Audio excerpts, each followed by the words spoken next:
Hey, it's Marthea Pitts, the MSW coach, and I am pinning a comment. One moment.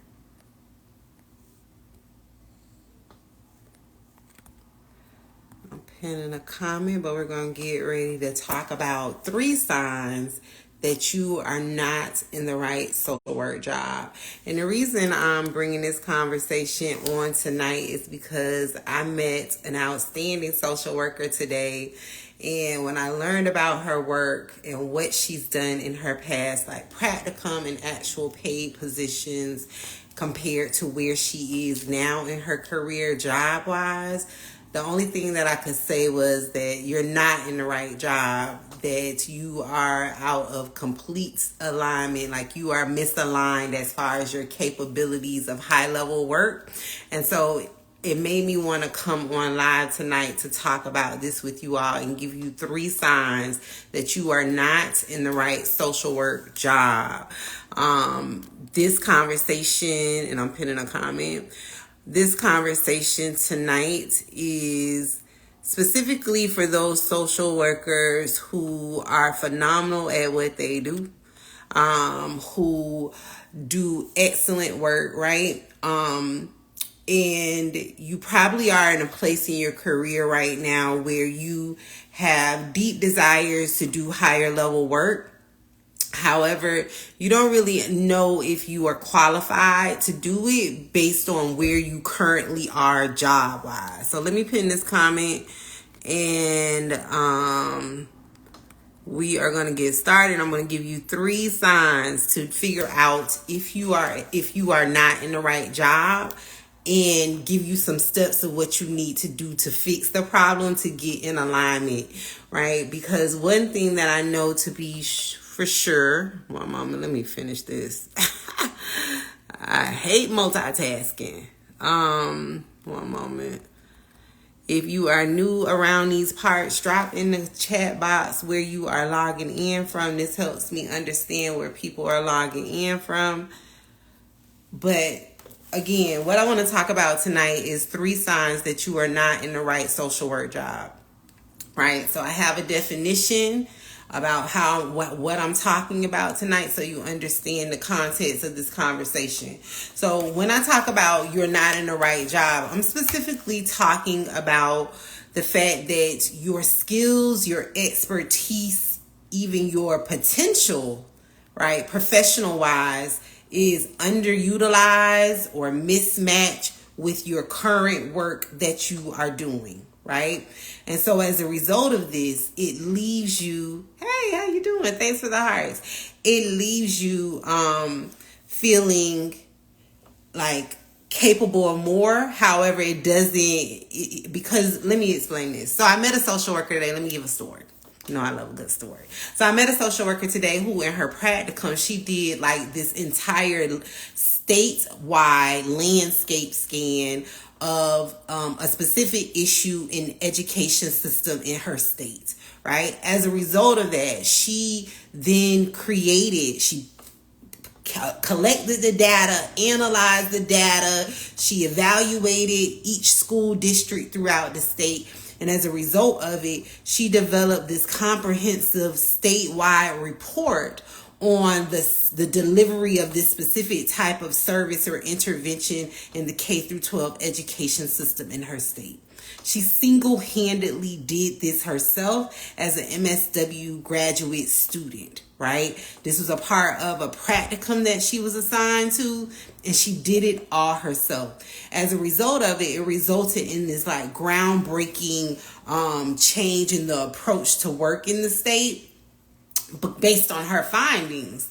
However, fast forward, since graduating from her degree program, she is now doing direct practice work, right? And so what she's feeling is what I call capability misalignment, right? She went from doing very high level, super analytical work and did it very well. Like I looked at the actual report, I pulled it up and fanned out on it a little bit because I love reading reports.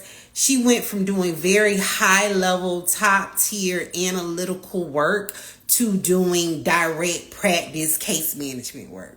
So what she's feeling right now internally, right? Because I like to talk about feelings because we social workers, we are in touch with our feelings. What she's feeling right now internally is that she's not being challenged in her current role. She does not feel recognized or acknowledged because she's in a typical social service direct practice job where ain't nobody asking you to do all of that. They just want you to see the people on the caseload, send them the letter, give them whatever they need, and be done with it, right? And she also is not utilizing her high level skills. Oh, Abby says, wow, I've been there. Oh, I know a lot of y'all have. If you engage with my content, y'all are high achievers, right? And so, and even look at, I don't know how to say name. Balance says relatable. So this is where she is. And so it made me want to come on and talk about and give 3 signs for you to figure out if maybe you are in the same place. Right? And then I'm going to give y'all a quick action takeaway on what you need to do to fix the problem as soon as possible. Right? So the first sign is, and I kind of explained this with the story time, but the first sign that you are not in the right role or that you have a capability gap between your actual position and what you are able to do on a higher level is that proof, right? Because I know some of y'all need proof, tangible proof that you're capable of doing this work. I know people love to quote me when they're like, you say that I can do it, but I don't know how. So I'm going to give you proof. So the first one is that you've solved complex problems in past positions, right?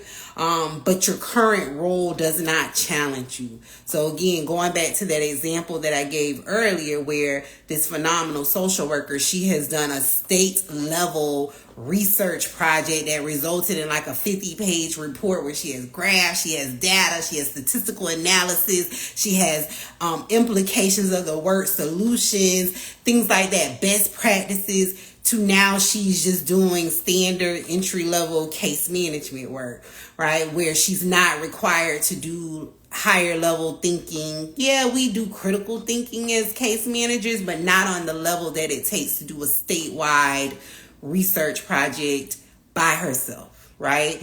It's a whole different level of skills that come into play with that. So the first sign is that you saw complex problems in the past, but your current role doesn't challenge you. So if your current job is something that someone trained you to do in less than 30 days or trained you to do it like with a 2 to 3 day shadow period, or if it's something that you can do literally with your eyes closed and your hands behind your back, like I always say in case management work, like after your first case management job, all of the jobs are pretty much the same, right?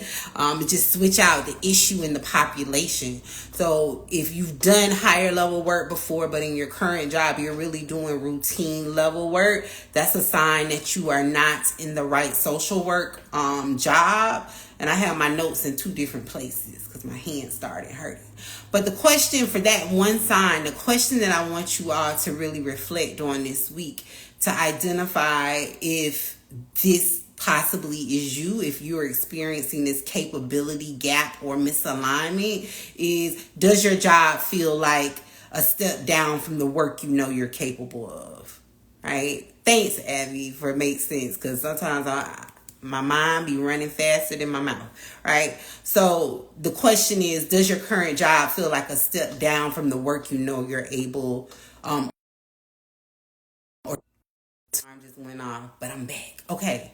So the second sign is your current role doesn't leverage your higher level skills. So I gave some examples earlier of higher level skills specifically for that social worker. She was doing research. She was doing statistical analysis. She's doing data collection. She's doing data illustration and visualization. She's compiling 50-page reports. She's developing best practices, recommendations. She's reviewing tons of scholarly articles, literature, because I saw it all referenced in the report that's published on the statewide organization that she did this internship with. So the same thing applies to you. Maybe your current role doesn't leverage your higher level skills. So again, yes, as social workers, we critically think, but when we're only dealing with one person at a time is very different than dealing with an entire system, right? And dealing with multiple stakeholder groups and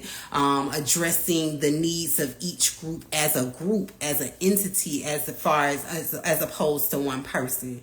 So again, maybe your current role doesn't require you to really dig in your bag, in your MSW degree bag of those higher level skills and abilities, and you feel like you are pushing paper all day or just sitting in a cubicle, that is a sign that you are not in the right social work role. I always tell people the story about when I was getting my MSW degree at Florida A&M University, the #1 public HBCU in the country. I had a professor, right? I try not to say his name, but his class was like, it was everybody knew coming into the MSW degree program that his class is going to work you, right? And it was he actually taught the last 2 courses that were a requirement of completing the degree program, right? The first time I took one of those courses, I flunked. I did a whole podcast episode on it. I flunked it, right? But I retook it. I passed with flying colors. I passed the second one, but I thought that was gonna take me out, right? Because the classes are so hard. And it was all centered around program design. But I share that story, right? Because in that class, in working with him, he taught me truly how to design a program, a research-based, like scholarly, like rooted in the actual research-based program, how to evaluate it, how to develop metrics and all of the things to like measure outcomes, track outcomes, things like that. And then once I got into my first macro job, I found myself utilizing everything that he taught me in that course, right? But that wasn't until my first macro job. I had 2 case management jobs before that where I didn't use any of those higher level skills and abilities. So in my case management days, I was in a capability like misalignment space because I wasn't using the higher level skills, the training, the education that I was given in my MSW degree program, right? And so that's just an example so you all can visualize what I mean by your higher level skills and abilities. But I do have a question for you that you can think about over the course of the next several days to identify if this is possibly you as well. And that question is, are there skills you're great at but never get to use in your day-to-day role? Right? So for me, I really do like program design. I like it. I enjoy program design, but as a case manager, I wasn't using any of that.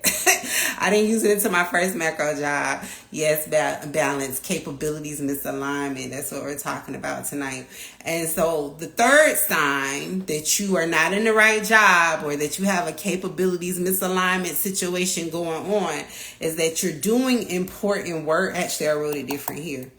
You're doing important. Your impact exceeds your recognition. I have notes in 2 different spaces. Your impact exceeds your impact exceeds your recognition. Excuse me. And so what I mean by that is your job title and pay don't match the higher level work you're doing. And so what I mean by that is that social worker I told you about earlier, it was a part of her practicum, right? And I'm not going to say what she was like compensated as far as like a stipend, what she shared with me, but she was given a very minimal amount. However, the work that she did easily, if it was given to a consultant, could have been well above like a high 5-figure number, right? When they only paid her 4 figures and it was real low. So what I mean here is like your compensation or your title doesn't match the higher level work that you're doing. So an example of how I see this actualizing in a lot of social workers in their current jobs is that they are like, again, I like to use the title case manager to group us all in a bunch, but some of you are clinical social workers, some of you are hospital medical social workers, but I call everybody case managers.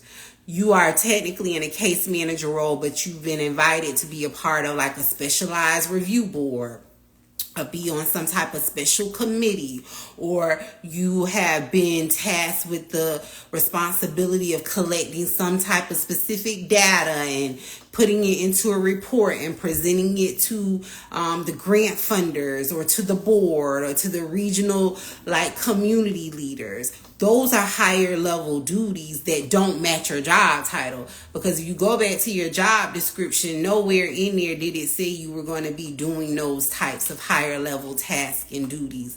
So the third sign is that your impact exceeds your recognition, because every time that you collect that data, every time you pull it together and put it in a report, every time you go out into the community and develop strategic partnerships with other community organizations that over time save your organization money or help them better connect your people with the services, you are increasing your impact for that organization, not just for you, but for the organization as a whole, because you're helping them do their work better. However, you're not being compensated for that. You don't have a job title that says you are a community liaison partner, or you don't have a salary that matches that. That is a sign that you have a capabilities misalignment situation going on, and you need to fix it right away. Right? I have a coaching client who, in her position, she has on a consistent basis for the last 10 years. She lives and works in California, in a region where housing is a real issue, severe. It's an issue everywhere, but it's a real issue in her region. Every month for the last 10 years, she has connected people with at least a minimum of 50 housing units a month, right? In a region where there's no housing. She does it every month. As a result of that, other counties, neighboring counties, bring her in to guide them on how she's able to do this, because she's the only one in her region that does this, right? She's known throughout her state for being the person that gets housing when there's no housing, right? So in that, though, she still has a job title that's case manager. She's still being paid little to nothing in comparison to what you should be earning in California. And so this is a sign of your impact exceeds your recognition, because every time she's asked to come to these other counties, every time she's asked to testify before the Housing Board of Commission, I'm making up the title, but this is a real situation she's been a part of. Every time she's asked to come and share with the people how she's able to do that, she is coming on the behalf of her current organization. So she's making her current organization look good. The people think that she's this good because of something she learned at her current organization. It is not. It's because she is phenomenal, just like you all, at what she does. She's really good. She takes pride in her work. She's a mission-driven professional, which are the people that I talk to. And so that's where I mean where your impact exceeds your recognition. Everyone else in the state sees her as the unicorn, the expert, but her organization is not compensating her as such. They have not advanced her in 10 years. They have not promoted her, right? And a large part of that, so you all understand why that happens, is, and this is what I tell my coaching clients, why would they want to take somebody out of the position where they're making the impossible happen and they're making them look good, and she saves them thousands upon thousands of dollars every year, every quarter, every month. They're not going to move you out of that position. You got to move yourself, right? They're not going to promote you. Why would they take you out of there and then all their numbers start dropping because they're unable to connect the people to housing to get their funding? So the third sign is that your impact exceeds your recognition. The question that I want you to think about to identify, is this a scenario that you are experiencing, is, do you feel like your work is significant, but your role doesn't acknowledge or reward that, right? So that is a very common thing for social workers. You all are making the impossible happen. However, your supervisor doesn't acknowledge it. They don't give you an award. They don't give you a pizza party. They don't give you a day off. They don't give you a gene day. They don't do anything. They just continue to give you more cases and more cases. That is a sign that you have a capabilities misalignment situation going on and you need to fix it. So I said that I was going to tell you like how you can fix the problem. If you've identified to, like, if you've connected to any one of those three signs that I've given you, the first thing that you should do is to fix the problem, right? Is ask yourself, what kind of work should I really be doing, right? What kind of work should I really be doing? And how can I find a role that matches my true abilities and potential, right? A lot of people want to skip to the resume. There's a whole lot of other steps that you got to take before even writing your resume. And a large piece of that is career clarity. That's why I do so much career clarity work with my coaching clients inside of the Micro to Macro Career Accelerator. So that's why I'm giving you 2 questions to work on to get clarity on your own on like where you really should be. Right? And so the first question again is, what kind of work should I really be doing? And again, you can go back and look at your data.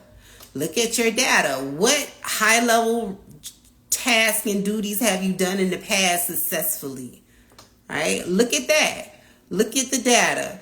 And then the second is, how can I find a role that matches my true potential? So when it comes to that second question and tackling that, the main thing that I would want to leave with you is make certain that you are addressing any confidence issues that you may have, right? Because one thing that I know to be true for those of you who engage with my work, again, I know y'all high achievers. I know that. I know y'all high achievers. I know you're really, really good at what you do. You blow everybody else out the water. But I also know for a fact that you are not confident at times, depending on the situation, on owning your genius, at owning what you're good at. So in order to answer that second question, you're going to have to address any like underlying confidence issues that you may have.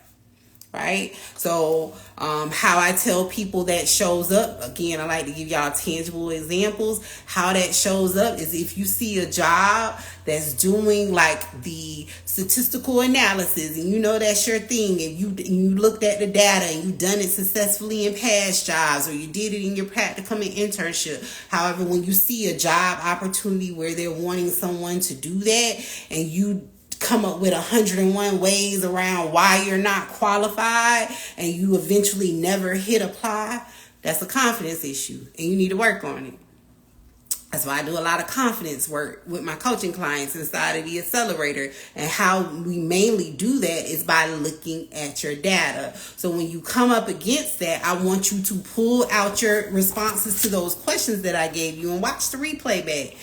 And I want you to, when you're writing your responses to the question, write down every job, every time you've done those high level duties. What was the outcome of your work? What did it result in? Did it result in a 50-page landscape scan of the state that you live in, a comprehensive report that you reported to the board of directors?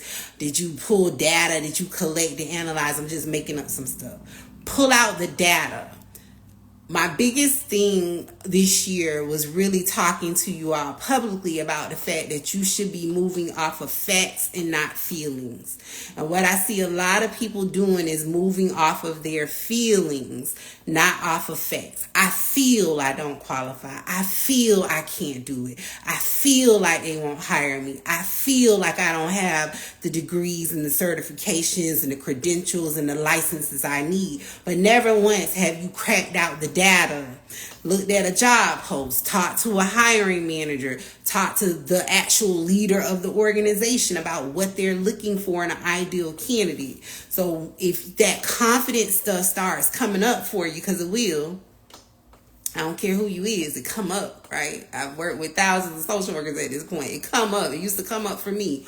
When it comes up, pull out your notes from the questions I asked you. Look at your data. Prove to your subconscious, I could do this. I did this in XYZ job 3 years ago. I did this. Go look up the report that you drafted. Go look up the presentation that you gave. Whatever it was, but prove to yourself so you can still move forward with applying. Because the longer you stay in a capabilities misalignment situation, the longer you are torturing yourself. Like, why do that to yourself?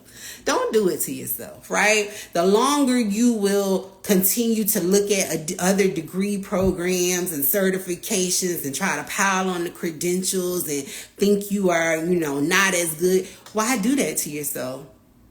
Right? So it's a lot of things, intrinsic and extrinsic, that you need to work on to fix a capabilities misalignment situation. But I wanted to come on and give you 3 guiding questions, and I wanted to give you 2 questions and ways to actually work to address it.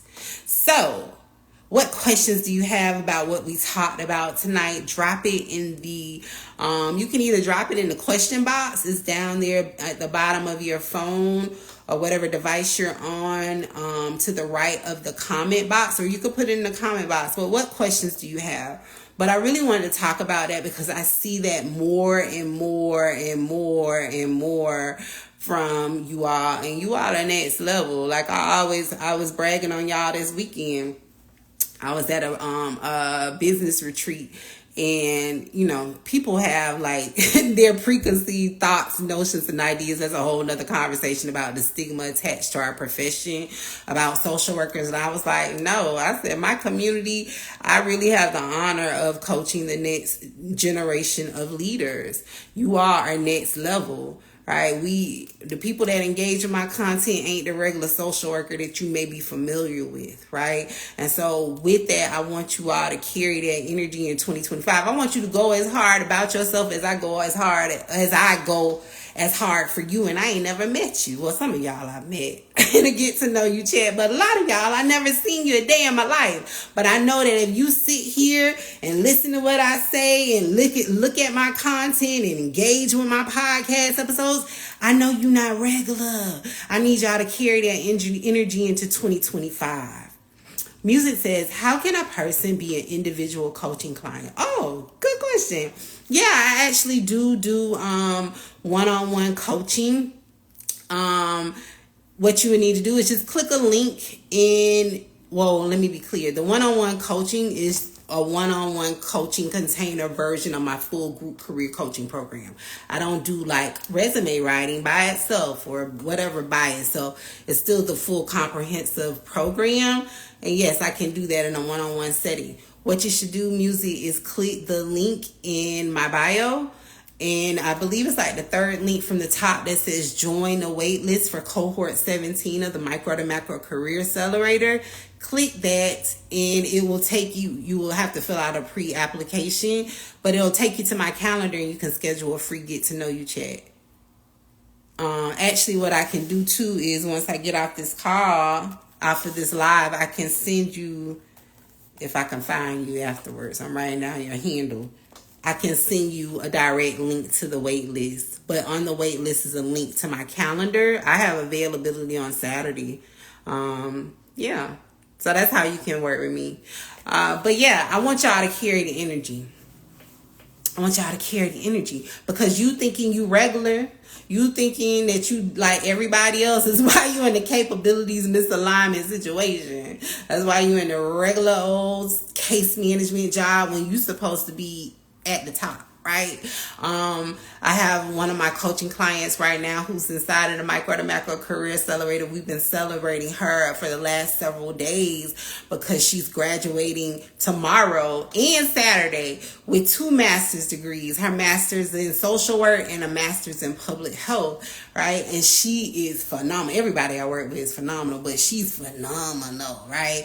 And so I always make a big deal about her, but I share that because when I first met her on a get to know you chat earlier this year, she was telling me about like all the research she's done as a grad student and all of the things that she's a part of and what she's done internationally. I'm like, I want to work with you. But that's how I am with all of you all. Like the minute I start asking questions about, well, what do you do and what have you done and what you're interested in, I'm like, I want to work with you. I want to work with the people who really truly are the next generation of leaders. And when I say leaders, let me be clear, I'm not talking about, you don't have to be on the front lines, be the face, be a CEO, be at the podium talking. I help macro social workers get jobs that are more behind the scenes. There are lots of support roles in macro organizations that really are the backbone of those national and global organizations. So I want to work with you. AR, I'm finishing school this week. So now I'll be an MSW with 20 years of leading in the military, and all the offers I'm getting are case manager positions. Yeah, AR, you need some strategic positioning, and you need to learn, you need career clarity. What types of jobs do you want? You need to learn how to find those jobs, how to position yourself in the job market as a person with 20 years of expertise, and then how to compete against the other people going up for macro jobs. I would encourage you to click the link in my bio and schedule a get to know you chat with me, and let's talk. I want to hear. I'm currently working with a veteran right now who she just graduated with her MSW degree. She's in the micro to macro career accelerator, and what I'm learning with you all, I don't know what population you're interested in, but veterans specifically, it don't. Okay, I'll send you the link. I'll update the calendar, and they may be all full for Saturday. I did see some come in earlier, but what I'm learning for veterans, there's a lot of national work, macro level work that's being done for that specific population. I'm just throwing that out as an example. But also, let me be clear, you don't have to be married. This is for everybody. You don't have to be married to what you did in the past to get the macro job you want in the future. Not when you work with me. So let's say AR, for example, even though they have military leadership experience, they're like, I want to do national level work around economic like justice. I can help you. I can teach you how to pivot into a completely unrelated area of work, population, or issue. So good question. So cohort 17 enrollment is opening on January 12th. It's been 16 cohorts. I'm currently working with cohort 16 right now inside of the micro to macro career accelerator. Cohort 16 and 15 actually. And the wins that are coming out of the accelerator are next level. People are getting clear about what population and issue they want. They're getting clear about how their experience from past jobs, be it social work or non-social work related, positions them to get the macro jobs they want, how they're already qualified. They don't need additional degrees or certifications or licenses. They don't have to take the motions. They don't have to volunteer, do any of the lies that y'all hear out in the social work streets. But also they're working on strategic positioning on how to really truly make themselves stand out in a competitive job market, and they're learning those skills, they're mastering those skills, because this is something you'll need for the rest of your career. So if you're interested in coming into cohort 17 or just learning more about the program, join the waitlist link in the bio. I'm going to update my calendar in just a moment.